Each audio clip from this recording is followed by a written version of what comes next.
네, 안녕하세요. 종가전입니다. 설 연휴가 시작됐죠. 설 연휴 다들 잘들 보내시고 모두들 새해 복 많이 받으시길, 듬뿍듬뿍 받으시기를 바랍니다. 저도 이제 뭐 내일부터는 일정을 움직여야 돼서 오늘은 그냥 집에서 쉬고 있는데, 제가 얼마 전에 올렸던 영상에서 제 과거에 대한 이야기들도 하고 하다 보니까 종가 베팅에 대한 얘기들이 문의가 조금 많이 들어와서 종가 베팅에 대해서 연휴 기념해서 한번 다루어 보도록 하겠습니다. 제가 최초로 누적 수익을 잘 만들어낸 계기가 종가 베팅이었다. 그래서 이름을 종가지존으로 짓고 그때 팍스넷 활동도 했고, 그때 팍스넷 아이디는 다른 거였지만 블로그 활동도 하고 그렇게 했었는데, 그러다가 결국은 또 잘 가던 계좌가 또 망가지는 계기들도 맞이하면서 이것도 아닌가? 그럼 뭐가 필요한가? 이런 고민들을 많이 하게 됐습니다. 지금에 이르러서는 종가 베팅이 저는 주력 매매가 아닙니다. 종가 베팅은 보조 매매라고 보면 되고, 그러니까 좋은 종목 있으면 하고 좋은 종목 있으면 안 한다라는 개념이고, 종가 베팅도 선호하지만 시간의 베팅도 선호를 합니다. 종가 베팅과 시간의 베팅은 좀 다른 것이 뭐냐면은, 종가 베팅은 내가 종가 부근에 형성되는 가격에서 내가 진입을 하는 것이지만, 시간의 베팅은 이게 약간 조금 더 보수적인 관점이죠. 실제로 움직이는 것을 확인하고 진입한다 라는 개념으로 시간의 베팅도 꽤 즐겨 합니다. 어쨌든 오늘은 종가 베팅에 대해서 한번 얘기를 해볼게요. 중요한 핵심들만 다루도록 하겠습니다. 일단 아까 말씀드린 제가 꾸준히 잘 벌었던 종가 베팅만을 해서 직장을 다니면서 실제로 장중에 계속해서 시장을 볼 수가 없기 때문에 선택했던 것이 종가 베팅이었고, 3시, 그때 저는 이제 종가 베팅을 하던 시기에는 3시가 장이 마감되던 시기였어요. 이게 3시 반으로 늘어난 게 몇 년 됐죠? 어쨌든 예전에 제가 주려고 했을 땐 3시 마감이었어요. 그러면 2시 반부터 3시까지 종목을 찾아서 3시 동시효과에 진입을 하거나, 아니면 2시 반부터 조금씩 모아 나가거나, 이러한 형식의 종가 베팅을 하고 다음날 대응하는 형식을 했는데, 우선적으로 처음으로 제가 시도했던 방식은 차트 기반이었습니다. 차트 기반. 차트에서 특정 구간에 오게 되면 혹은 빠지거나 오르거나, 어쨌든 특정 구간에 왔을 때 얘가 다음날 상승할 확률, 이런 것들을 이제 차트를 돌려보면서 굉장히 오랫동안 연구를 했죠. 그러면서 조금 더 확률이 높은 어떤 구간들을 찾아내면서 거기에 대해서 베팅을 하기 시작하다가, 제가 잘 가다가 무너졌던 계기가 시장이 빠지기 시작하고, 시장이 굉장히 불안정한 시기에 계속해서 연속적으로 베팅을 하면서 연패를 막 당하다 보니까 심리도 무너지고, 그러면서 이제 막 내동도 하게 되고, 기존에 잘 지키던 기준도 안 지키게 되는 경우들이 발생하는 거죠. 그래서 그때 느꼈던 가장 큰 첫 번째 종가 베팅의 중요한 요소는 외부 환경이다. 외부 환경이다. 제가 이게 지금 하는 내용들은 항상 마찬가지지, 대본을 가지고 하는 게 아니기 때문에 생각나는 걸 좀 즉흥적으로 하기 때문에 좀 반복될 수도 있습니다. 좀 헤맬 수도 있고. 예, 외부 환경이다. 외부 환경이라고 하면은 일단 첫 번째 가장 중요한 건 지수겠죠. 전체 우리 시장의 형태, 혹은 글로벌 시장의 형태, 그리고 이 시장의 형태를 나타낼 때의 이슈, 어떠한 이슈가 이것을 지배해서 올라가고 있거나 내려가고 있거나, 글로벌에 어떤 이슈가 있어서 올라가고 있거나 내려가고 있거나, 이걸 고려를 안 했던 겁니다, 처음에. 근데 알고 보니까 시장이 꽤 괜찮은 외부 환경을 지닌 상태에서 저는 계속 종가 베팅을 했던 거죠. 잘 먹혔던 거예요. 근데 외부 환경이 꺾이고 악재들이 산재한 시장에서 종가 베팅을 하다 보니까 갭 하락을 맞는 경우들이 굉장히 비일비재했다라는 겁니다. 그래서 외부 환경을 고려하기를 시작했습니다. 그래서 지수에서 특정 어떤 구간, 그다음에 지수에서 특별한 악재가 산재하지 않는 시장에서 종가 베팅을 해야겠다라고 기준을 설정했는 거죠. 이런 부분도 한번 심도 있게 고민을 해볼 필요가 있어요. 내가 종가 베팅을 하려고 하는데 외부에 어떤 요소가 있을 때 해야 되고, 어떤 요소가 있을 때 하지 말아야 될지에 대한 고민들이 필요하다라는 겁니다. 그 다음 외부 환경에서 또 중요한 것은 이건 외부 환경이 아니겠네요. 내부 조건이겠네. 내부 조건. 내부 조건이라는 거는 종목이 종목. 종목의 선정에 대해서 또 많은 고민을 하게 됐습니다. 어떤 부분이냐면은 종목이 끼가 있네. 끼가 있네. 이게 이제 제가 항상 종목을 다룰 때 말을 했던 종목 특성이라는 거죠. 시장에 오래 계신 분들은 이거를 결코 간과할 수 없다라는 걸 아실 겁니다. 말을 했든 말을 하지 않았든 저는 이건 굉장히 중요한 요소로 봅니다. 종목 특성. 우리 사람도 뭐 70억 인구인가요? 지금 전 세계가 70억 인구가 다 다른 개성을 가지고 있죠. 다 다른 특성을 가지고 있는 겁니다. 각각 개인이 개성을 가지고 있다라고 볼 수 있죠. 근데 종목 또한 종목 특성 70억 인구와 마찬가지로 개성을 가지고 있습니다. 그걸 이제 저는 종목 특성이라고 하고, 끼가 있다라고 표현하는 거는 잘 올려준다는 거예요. 잘 올려준다는 거. 이런 끼가 있는 놈에서 놀아야 된다라고 판단을 했던 거죠. 왜냐면은 결국은 주가는 올라가야 우리 수익을 보는 구조기 때문에 끼가 없는 놈은 아무리 좋은 재료, 아무리 좋은 상황 뭐 이래 해도 잘 못 띄우는 경우, 잘 못 가는 경우들이 많습니다.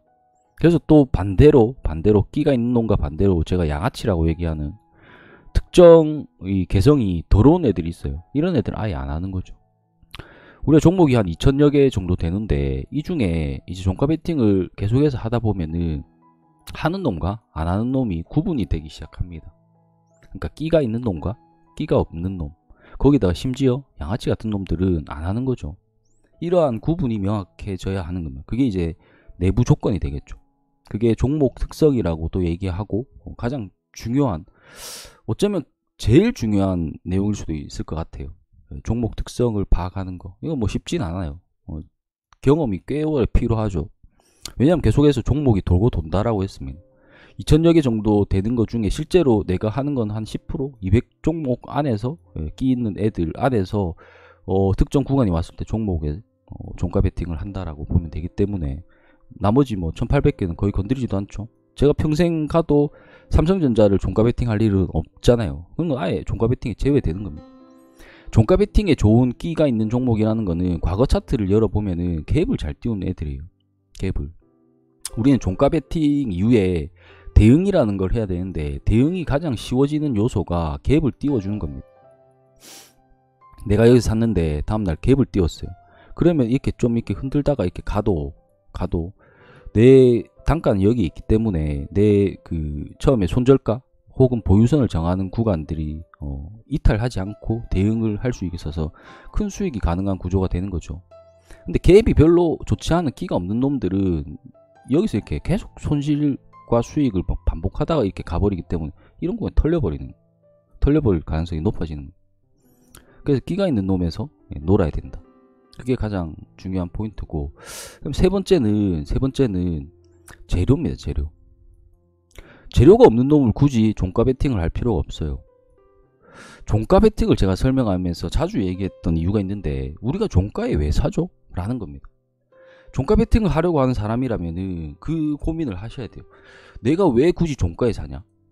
타점이라는 거는 하루 종일 얘가 움직이는데 하필 여기 종가, 혹은 올라올 하필 여기 종가, 빠질 때 혹은 여기 종가.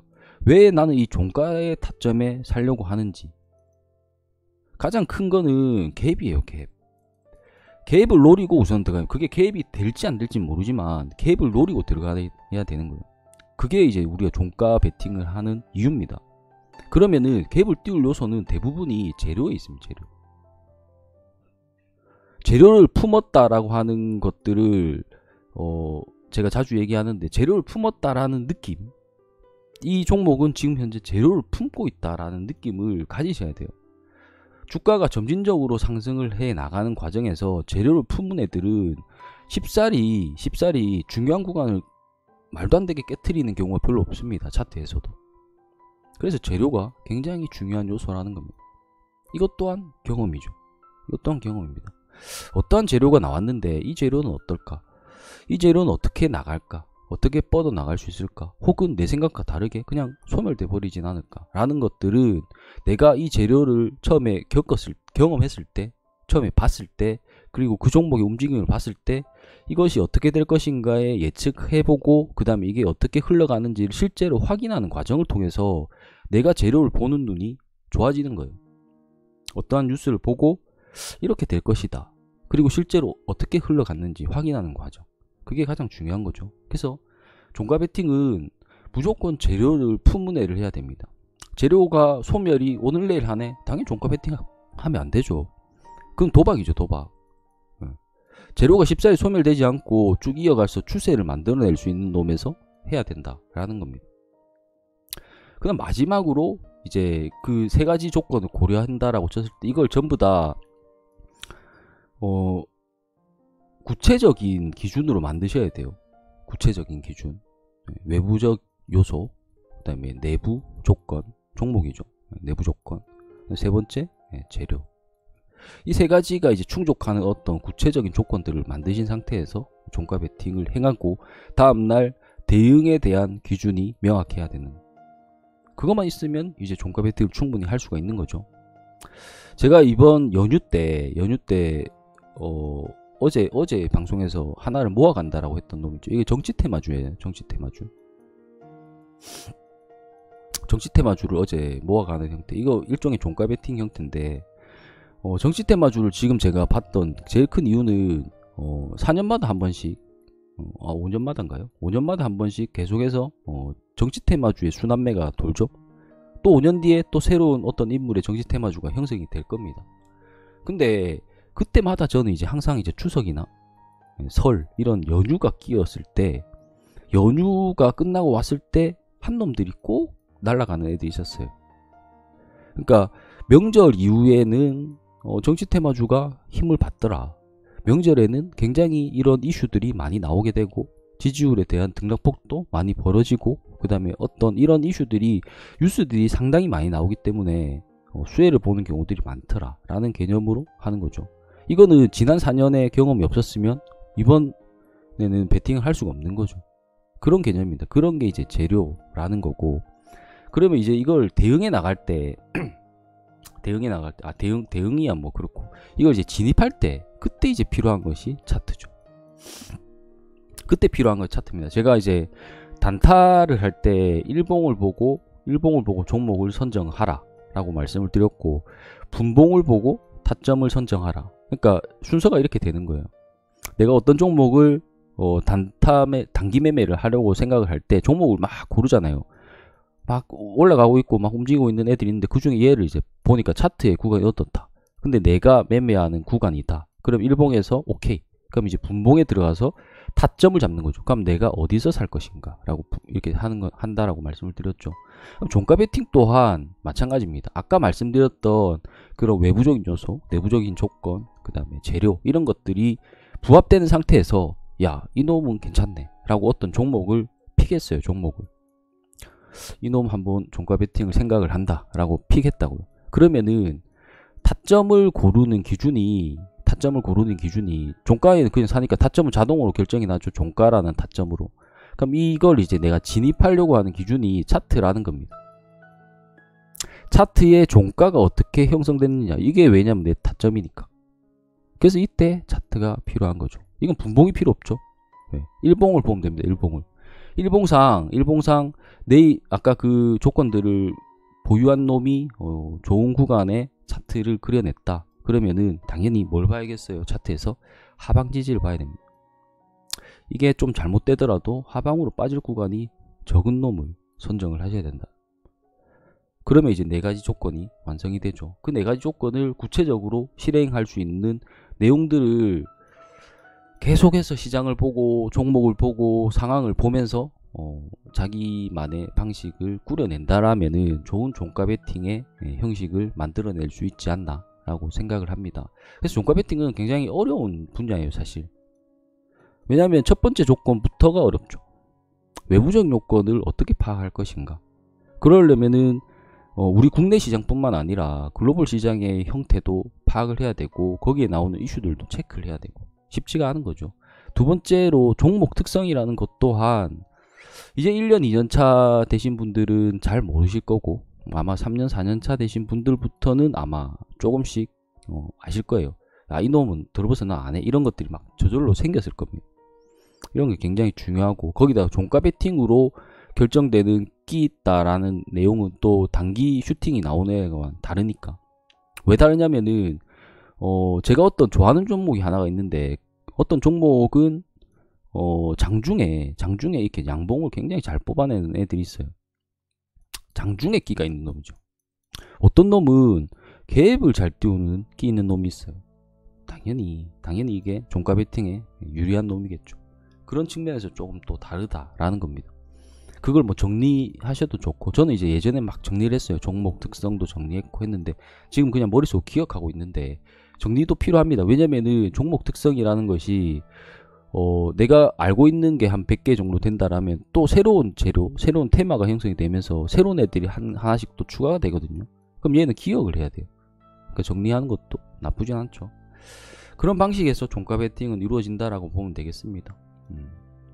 그 네 가지만 충분히 자기만의 어떤 구체적인 기준을 설정할 수 있다라면은 좋은 종가 베팅 기준을 만들어내고 좋은 매매를 할 수 있을 거라고 생각을 합니다.